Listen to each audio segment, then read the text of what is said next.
사랑하는 성도님들, 혹시 이런 의문을 가져보신 적 있으십니까?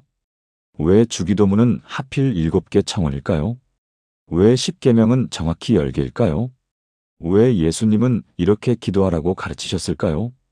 왜 모세는 시내산에서 정확히 이 10가지 말씀을 받았을까요? 오늘 이 모든 왜에 대한 놀라운 답을 발견하게 될 것입니다. 지난주에 70대 권사님 한 분이 저를 찾아오셨습니다. 목사님, 저는 평생 주기도문을 외우며 살았습니다. 아마 수만 번은 암송했을 것입니다. 그런데 왜 이렇게 기도가 공허하게 느껴질까요? 그냥 습관처럼 입으로만 되뇌이는 것 같아요. 그 권사님의 눈에는 눈물이 고여 있었습니다. 여러분도 그런 경험 있으시지 않습니까? 주기도문을 외우면서도 마음은 딴 곳에 있고 10계명을 알면서도 그것이 내 삶과 어떻게 연결되는지 모르겠고 말입니다. 그런데 사랑하는 성도님들, 오늘 여러분에게 놀라운 비밀을 알려드리겠습니다. 주기도문과 10계명은 서로 완벽하게 대칭을 이루는 하나님의 설계도입니다. 이것은 단순한 우연이 아닙니다. 이것은 하나님께서 의도적으로 숨겨놓으신 영적 보화입니다. 2000년 기독교 역사 동안 많은 신학자들이 이것을 연구했지만 최근에야 그 완벽한 구조가 밝혀지기 시작했습니다. 주기도문의 각 청원은 10계명의 특정 계명과 정확하게 대응됩니다. 예수님께서 이렇게 기도하라고 가르치신 그 기도는 사실 모세가 받은 10계명의 완성이었던 것입니다. 율법의 완성이 사랑이듯 10계명의 완성이 주기도문입니다. 오늘 우리는 이 놀라운 대칭 구조 속에 숨겨진 7가지 비밀을 발견할 것입니다. 이 비밀을 알게 되면 여러분의 기도가 완전히 달라질 것입니다. 더 이상 공허한 암송이 아니라 하나님의 마음을 이해하는 살아있는 대화가 될 것입니다. 더 이상 무거운 율법이 아니라 사랑의 초대장이 될 것입니다. 그렇다면 이 놀라운 비밀의 문을 함께 열어보시겠습니까? 사랑하는 성도님들, 많은 분들이 기도할 때 이런 고민을 하십니다. 무엇부터 기도해야 할까요? 내 문제를 먼저 말해야 할까요? 아니면 감사부터 해야 할까요? 기도의 순서를 몰라서 망설이다가 결국 급한 것부터 쏟아내고 맙니다. 그런데 예수님께서 가르쳐 주신 기도에는 분명한 순서가 있습니다. 하늘에 계신 우리 아버지여, 이름이 거룩히 여김을 받으시오며. 이것이 주기도문의 첫 번째 청원입니다. 그리고 10계명의 첫 번째 계명을 기억하십니까? 너는 나 외에는 다른 신들을 내게 두지 말라. 출애굽기 20장 3절의 말씀입니다. 여기에 놀라운 대칭이 있습니다. 주기도문은 하늘에 계신 우리 아버지로 시작하고 10계명은 나 외에 다른 신을 두지 말라로 시작합니다. 둘 다 하나님을 첫 자리에 모시는 것에 관한 말씀입니다. 이것이 무엇을 의미합니까? 기도의 시작은 내 문제가 아니라 하나님의 위치입니다. 히브리어 원문을 보면 더 놀랍습니다. 나 외에라는 말은 알파나이인데 이것은 내 얼굴 앞에라는 뜻입니다. 하나님께서 내 얼굴을 보면서 다른 신을 섬기지 말라고 하신 것입니다. 이것이 얼마나 친밀한 표현입니까? 예수님께서 하늘에 계신 우리 아버지라고 부르라고 하신 것도 같은 맥락입니다. 하나님을 멀리 계신 무서운 존재가 아니라 얼굴을 마주보는 아버지로 부르라는 것입니다. 작년에 서울에 사시는 김 집사님이라는 분을 상담한 적이 있습니다. 60대 중반의 이 집사님은 30년 넘게 교회를 다녔지만 항상 기도가 막막하다고 하셨습니다. 목사님, 저는 기도할 때마다 하나님이 멀게만 느껴져요. 마치 높은 산 꼭대기에 계신 것 같아요. 제 기도가 과연 들리실까 하는 의심이 듭니다. 그래서 제가 물었습니다. 집사님, 기도를 어떻게 시작하십니까? 주여, 이 죄인을 불쌍히 여기시고. 이렇게 시작합니다. 그 순간 깨달았습니다. 이 집사님은 하나님을 재판관으로만 생각하고 계셨던 것입니다. 그래서 제가 말씀드렸습니다. 집사님, 오늘부터 기도를 이렇게 시작해 보세요. 하늘에 계신 나의 아버지, 사랑하는 내 아빠 하나님 이렇게요. 처음에는 어색해 하시더니 며칠 후 전화가 왔습니다. 목사님, 기도가 달라졌어요. 이제 하나님이 가깝게 느껴져요. 마치 옆에 계신 것처럼요. 이것이 첫 번째 비밀입니다. 기도는 하나님을 첫 자리에 모시는 것으로 시작됩니다. 내 문제, 내 필요, 내 아픔도 중요하지만 먼저 하나님과의 관계를 확인하는 것입니다. 당신이 내 아버지이십니다. 당신만이 내 하나님이십니다. 이것을 먼저 고백할 때 기도의 문이 열립니다. 십계명도 마찬가지입니다. 나 외에 다른 신을 두지 말라는 것은 금지가 아니라 초대입니다. 나만 바라보라. 나만으로 충분하다. 나와 친밀한 관계를 맺으라는 사랑의 초대장입니다. 그러니 사랑하는 성도님들, 오늘부터 기도를 시작할 때 이렇게 해보십시오. 급한 문제를 먼저 쏟아내지 마시고 잠시 멈추어서 하나님을 바라보십시오. 하늘에 계신 나의 아버지, 당신만이 내 하나님이십니다. 이 고백으로 기도를 시작하십시오. 그러면 여러분의 기도가 완전히 달라질 것입니다. 이제 두 번째 비밀로 들어가 보겠습니다. 사랑하는 성도님들, 우리는 살면서 수많은 우상을 만듭니다. 그것은 나무나 돌로 만든 우상만이 아닙니다. 돈, 명예, 자녀, 건강, 심지어 교회 직분까지도 우상이 될 수 있습니다. 무엇이든 하나님보다 더 중요하게 여기면 그것이 우상입니다. 주기도문의 두 번째 청원을 보십시오. 나라가 임하시오며. 이것은 하나님의 통치를 구하는 기도입니다. 그리고 십계명의 두 번째 계명입니다. 너를 위하여 새긴 우상을 만들지 말고 또 위로 하늘에 있는 것이나 아래로 땅에 있는 것이나 땅 아래 물속에 있는 것에 어떤 형상도 만들지 말며. 출애굽기 20장 4절입니다. 여기에도 놀라운 대칭이 있습니다. 나라가 임하시오면은 하나님의 주권을 인정하는 것이고 우상을 만들지 말라는 것도 하나님의 주권을 인정하는 것입니다. 우상을 만드는 이유가 무엇입니까? 내가 통제하고 싶기 때문입니다. 내 손으로 만든 신은 내 마음대로 할 수 있습니다. 비가 오기를 원하면 비의 신에게 제사를 드리고 돈이 필요하면 재물의 신에게 절을 합니다. 이것은 결국 내가 왕이 되고 싶다는 것입니다. 그런데 나라가 임하시오며라고 기도하는 것은 정반대입니다. 하나님, 당신의 나라가 임하십시오. 내 나라가 아니라 당신의 나라입니다. 내 뜻이 아니라 당신의 뜻입니다. 이것은 주권을 내려놓는 기도입니다. 히브리어로 우상은 엘릴인데 이것은 무가치한 것이라는 뜻입니다. 하나님께서 우상을 금지하신 이유는 우상이 나쁜 물건이어서가 아닙니다. 우상은 무가치하기 때문입니다.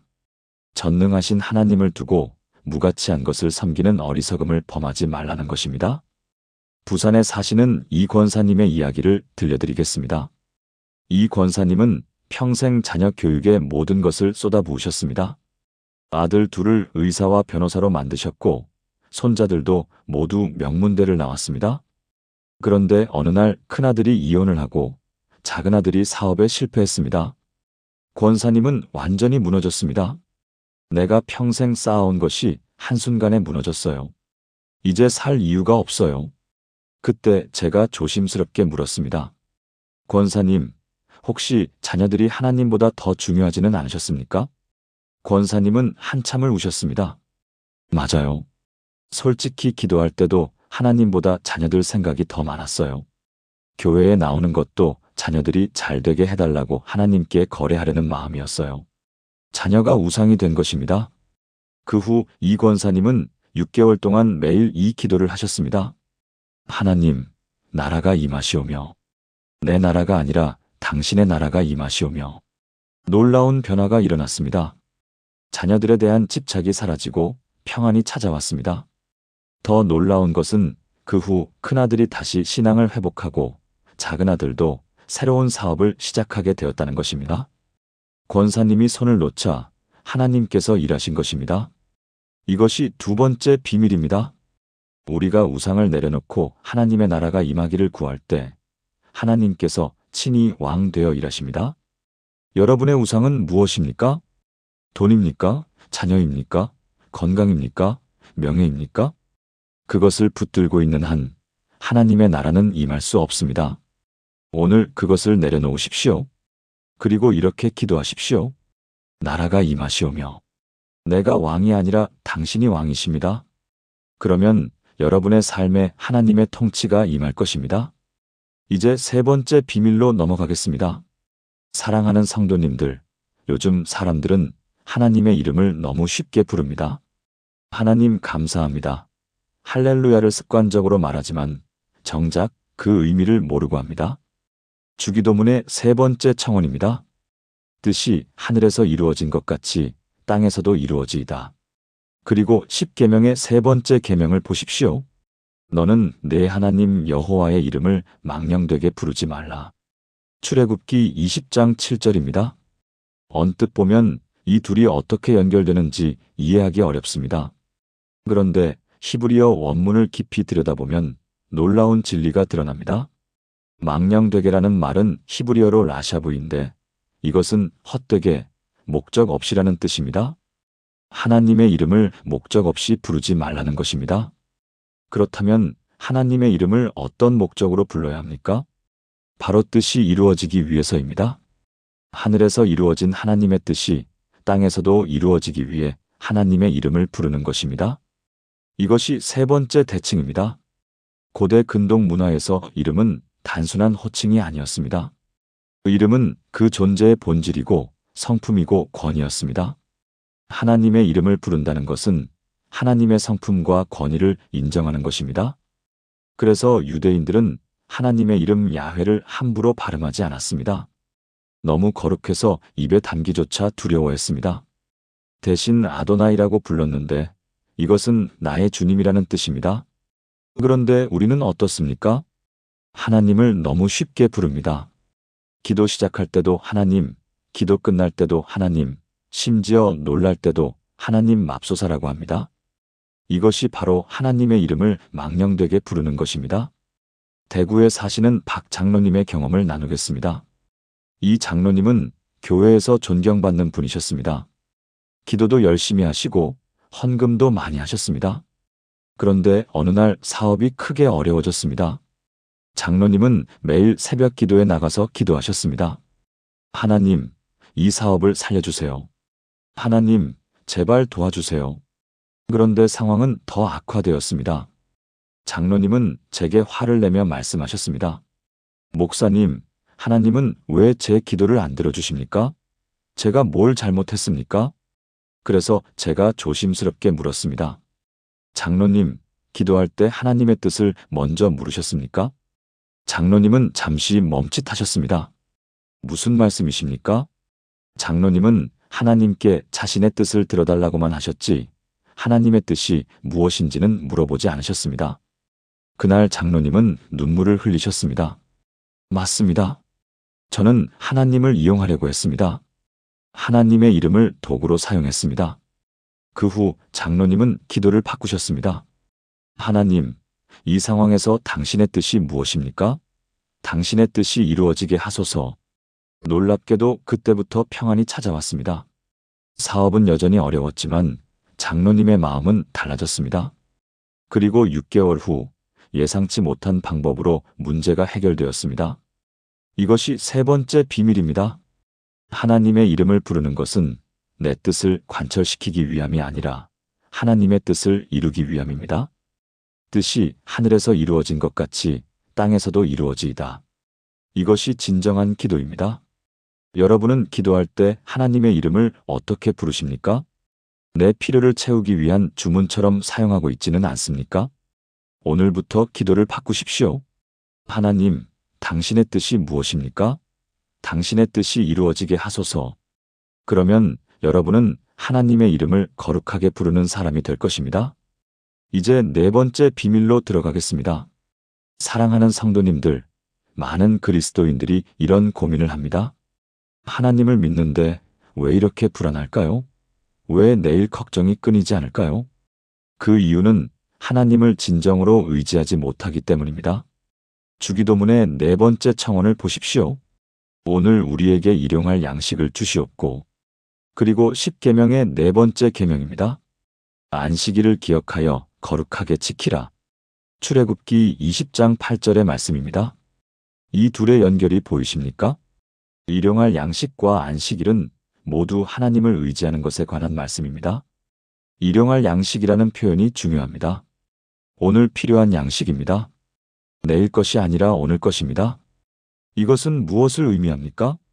매일매일 하나님을 의지하라는 것입니다. 출애굽 때 이스라엘 백성들이 광야에서 만나를 먹었던 것을 기억하십니까? 만나는 매일 아침 내렸습니다. 그리고 그날 먹을 것만 거두어야 했습니다. 내일을 위해 많이 거두면 썩었습니다. 왜 하나님은 이렇게 하셨을까요? 이스라엘 백성들이 매일 하나님을 바라보게 하기 위해서였습니다. 내일 양식은 내일 걱정하라. 오늘은 오늘 것으로 충분하다. 이것이 바로 안식일의 원리입니다. 안식일에는 일을 하지 않습니다.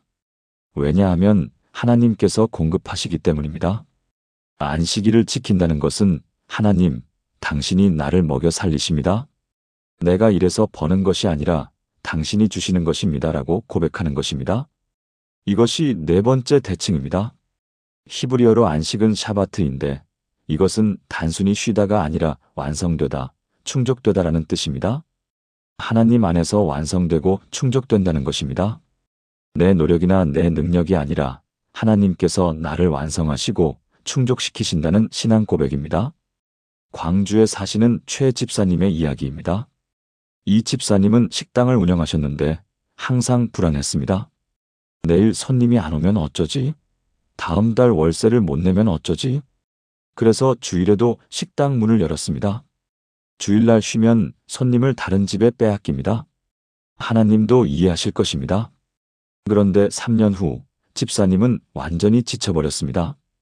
건강도 나빠지고 가족 관계도 악화되고 사업도 잘 안 되었습니다. 그때 저와 상담하시면서 눈물을 흘리셨습니다. 목사님, 저는 하나님을 믿는다고 하면서 정작 하나님을 믿지 못했습니다.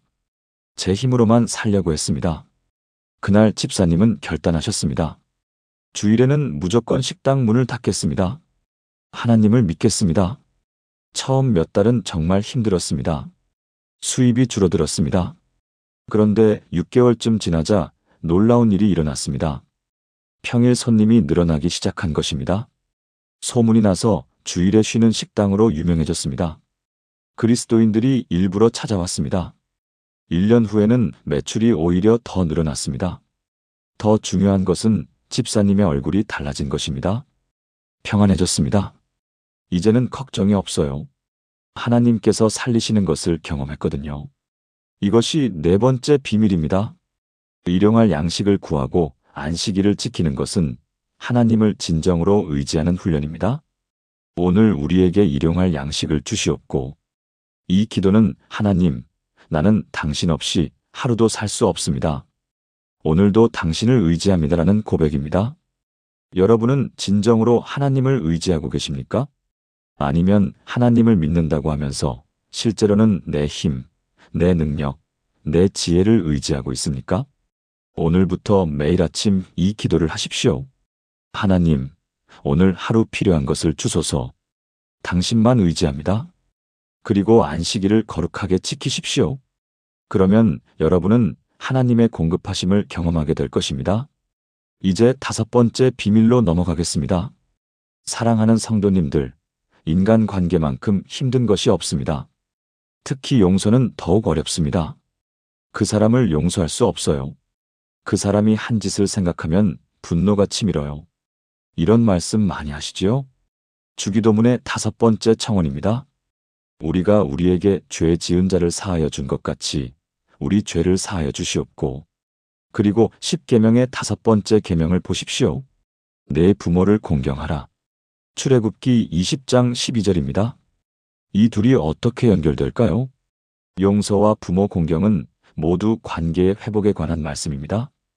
부모를 공경한다는 것은 단순히 효도하라는 뜻이 아닙니다. 히브리어로 공경하다는 카베드인데 이것은 무겁게 여기다라는 뜻입니다. 부모를 무겁게 여기라는 것입니다. 무엇을 무겁게 여긴다는 것은 그것을 가치 있게 여긴다는 것입니다. 완벽하지 않아도, 실수를 했어도, 상처를 주었어도 여전히 가치 있는 존재로 여기라는 것입니다. 이것이 바로 용서의 본질입니다. 우리가 우리에게 죄 지은 자를 사하여 준 것 같이 상대방이 나에게 상처를 주었어도 여전히 그 사람을 가치 있게 여기고 용서하라는 것입니다.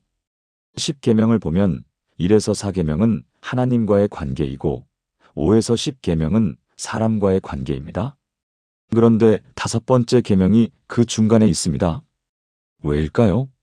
부모에서 자녀 관계가 모든 인간 관계의 원형이기 때문입니다. 부모와의 관계를 올바로 정립하지 못하면 다른 모든 관계도 힘들어집니다. 그리고 부모를 용서하지 못하면 다른 사람도 용서할 수 없습니다. 인천에 사시는 한 권사님의 이야기입니다. 이 권사님은 교회에서 열심히 봉사하시는 분이셨습니다. 그런데 항상 우울해 보이셨습니다. 상담을 하다 보니 어머니와의 관계 때문이었습니다. 어머니는 저를 항상 비교했어요. 언니는 예쁘고 공부도 잘하는데 너는 왜 그러냐고. 저는 평생 사랑받지 못했어요. 권사님은 60대인데도 여전히 어린 시절의 상처를 안고 살고 계셨습니다. 어머니를 용서할 수 없어요. 그분 때문에 제 인생이 망가졌어요. 그때 제가 조심스럽게 말씀드렸습니다.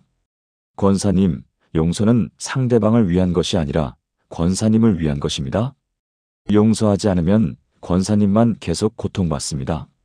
그래도 용서할 수 없어요. 그럼 이렇게 해보시겠어요? 매일 주기도문을 드릴 때 이 부분에서 멈추고 기도해 보세요.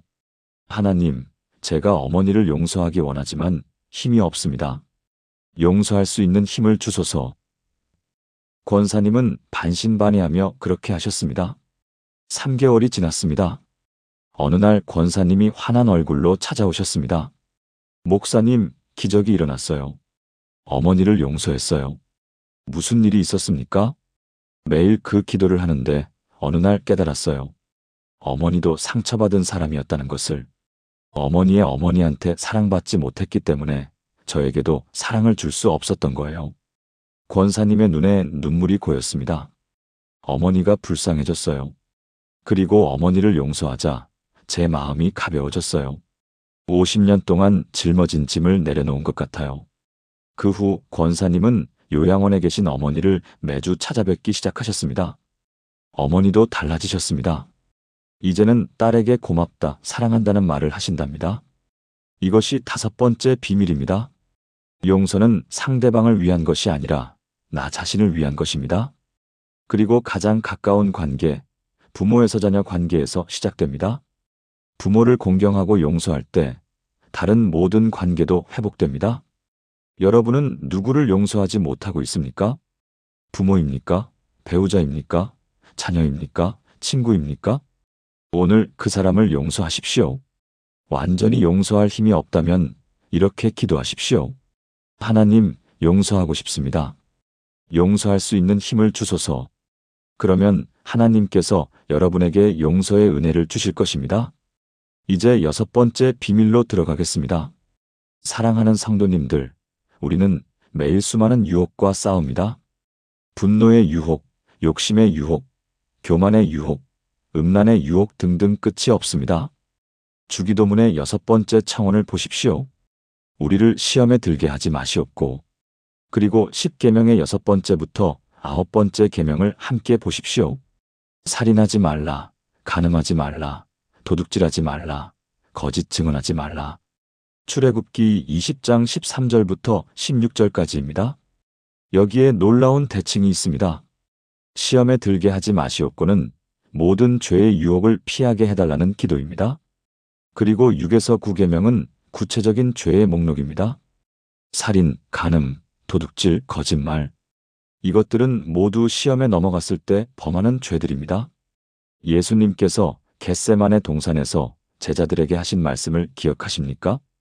시험에 들지 않게 깨어 기도하라. 마태복음 26장 41절입니다.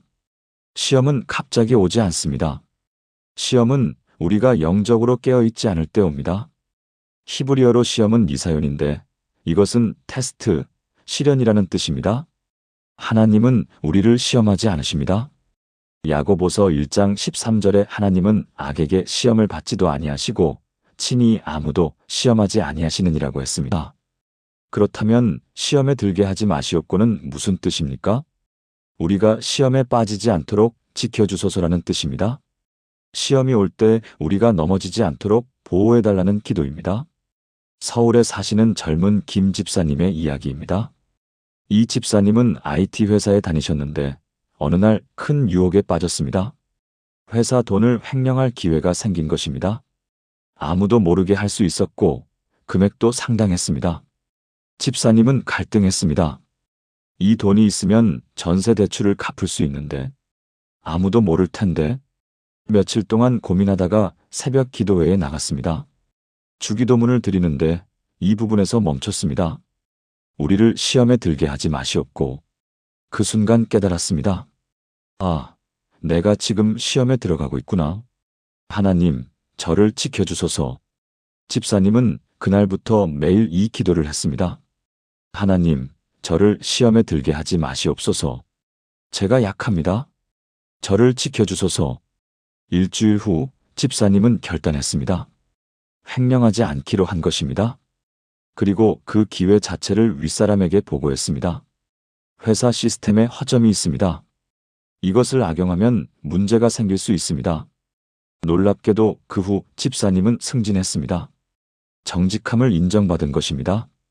집사님이 나중에 고백했습니다. 그때 주기도문이 저를 구원했습니다.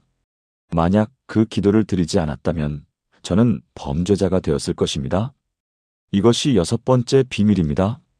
우리는 약합니다. 언제든 시험에 넘어질 수 있습니다. 그래서 매일 이 기도를 드려야 합니다. 하나님, 저를 시험에 들게 하지 마시옵소서. 이것은 겸손한 기도입니다. 나는 강하니까 괜찮아가 아니라 나는 약하니까 하나님이 지켜주셔야 해라는 고백입니다. 여러분은 어떤 시험과 싸우고 계십니까? 분노입니까? 욕심입니까? 교만입니까? 음란입니까? 그것을 숨기지 마십시오. 하나님 앞에 솔직히 고백하십시오. 하나님, 저는 이 유혹 앞에서 약합니다. 저를 지켜주소서. 그러면 하나님께서 여러분을 시험에서 건져주실 것입니다. 이제 마지막 7번째 비밀로 들어가겠습니다. 사랑하는 성도님들, 인간의 욕심은 끝이 없습니다. 하나를 얻으면 둘을 원하고 둘을 얻으면 셋을 원합니다. 이것이 인간의 근본적인 문제입니다. 주기도문의 마지막 7번째 청원입니다. 다만 악에서 구하시옵소서. 그리고 10계명의 마지막 10번째 계명을 보십시오. 내 이웃의 집을 탐내지 말라. 출애굽기 20장 17절입니다. 이 둘의 연결이 보이십니까? 악에서 구하시옵소서와 탐내지 말라는 모두 만족에 관한 말씀입니다.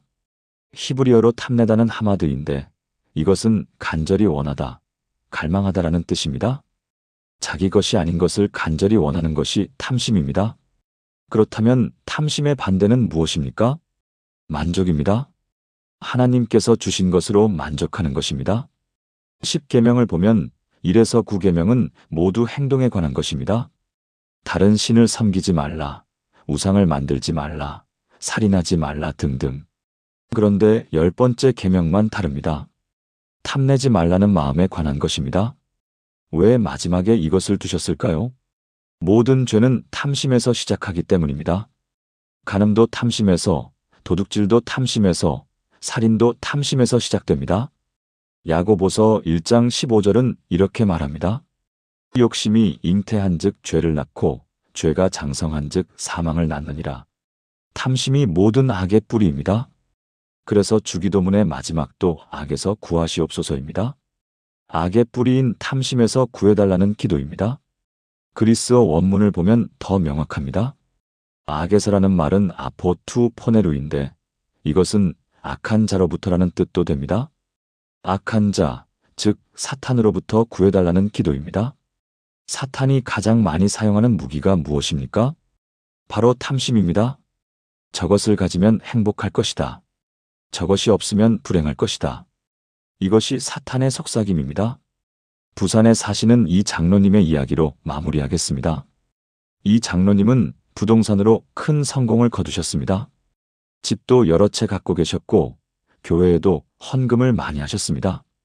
그런데 항상 불안했습니다. 더 벌어야 해. 노후 준비도 해야 하고 자녀들에게도 물려줘야 하고 그러다 보니 불법적인 방법도 동원하게 되었습니다.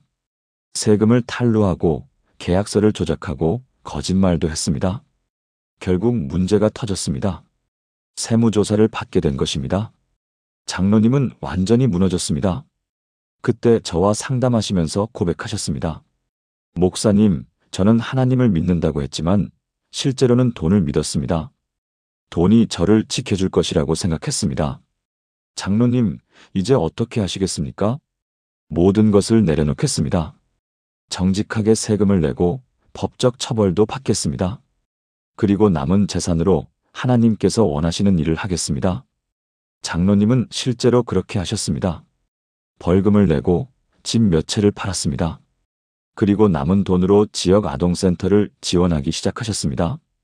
1년 후 장로님을 만났을 때 놀랐습니다. 얼굴이 완전히 달라져 있었습니다. 목사님, 이제야 평안합니다. 예전에는 많이 가졌어도 불안했는데 지금은 적게 가졌어도 평안합니다. 하나님만으로 충분하다는 것을 깨달았습니다. 장로님의 눈에는 진정한 기쁨이 있었습니다. 이것이 7번째 비밀입니다. 모든 악의 뿌리는 탐심입니다. 내게 없는 것을 간절히 원하고 남의 것을 부러워하는 마음입니다. 그런데 우리가 악에서 구하시옵소서라고 기도할 때 하나님께서 우리를 탐심에서 건져주십니다. 그리고 하나님만으로 만족하는 마음을 주십니다. 여러분은 무엇을 탐하고 계십니까? 더 큰 집입니까? 더 좋은 차입니까? 더 많은 돈입니까? 더 높은 지위입니까? 그것을 내려놓으십시오. 그리고 이렇게 기도하십시오. 하나님, 저를 악에서 구하시옵소서. 탐심에서 구원하시옵소서. 그러면 여러분은 하나님만으로 만족하는 사람이 될 것입니다. 사랑하는 성도님들, 오늘 우리는 놀라운 비밀을 발견했습니다. 주기도문과 십계명은 하나의 완벽한 대칭 구조를 이루는 하나님의 설계도입니다. 첫째, 하나님을 첫자리에 모시는 것으로 시작합니다. 둘째, 하나님의 주권을 인정하고 우상을 내려놓습니다. 셋째, 하나님의 이름을 거룩하게 부르며 그분의 뜻을 구합니다. 넷째, 하나님을 의지하며 일용할 양식과 안식을 누립니다. 다섯째, 용서와 공경으로 모든 관계를 회복합니다. 여섯째, 겸손히 시험에서 지켜달라고 기도합니다. 일곱째, 탐심을 버리고 하나님만으로 만족합니다. 이 7가지가 하나님께서 우리에게 가르쳐 주신 기도의 완전한 비밀입니다. 이것은 단순히 암송할 말이 아닙니다. 이것은 우리 삶 전체를 변화시키는 영적 원리입니다. 처음에 말씀드렸던 그 권사님을 기억하십니까? 평생 주기도문을 외웠지만 공허하다고 하셨던 분 말입니다. 그분이 이 비밀을 알게 된 후 완전히 변화되었습니다. 이제 주기도문을 드릴 때마다 각 청원의 의미를 깨달으며 기도하신답니다. 그리고 십계명을 볼 때마다 그것이 율법이 아니라 사랑의 초대장임을 느끼신답니다. 여러분도 오늘부터 기도가 달라질 것입니다. 주기도문을 드릴 때 이 7가지 비밀을 기억하십시오. 그리고 십계명을 볼 때 이것이 금지가 아니라 자유의 길임을 기억하십시오. 하나님께서는 2000년 전에도 3500년 전에도 같은 마음으로 우리를 사랑하셨습니다. 그 사랑이 주기도문에도 십계명에도 고스란히 담겨 있습니다. 이 영상이 도움이 되셨다면 좋아요와 구독 부탁드립니다. 그리고 댓글로 여러분의 생각을 나눠주세요. 주기도문의 어느 부분이 가장 마음에 와닿으셨나요? 여러분의 이야기를 듣고 싶습니다. 사랑하는 성도님들, 하나님께서 여러분에게 기도의 능력을 주시길 기도합니다. 주기도문이 여러분의 삶을 완전히 변화시키는 도구가 되길 기도합니다. 그리고 십계명이 여러분을 자유케 하는 진리가 되길 기도합니다. 하나님의 사랑과 은혜가 여러분과 여러분의 가정에 가득하기를 축복합니다. 다음 영상에서 또 만나 뵙겠습니다. 샬롬.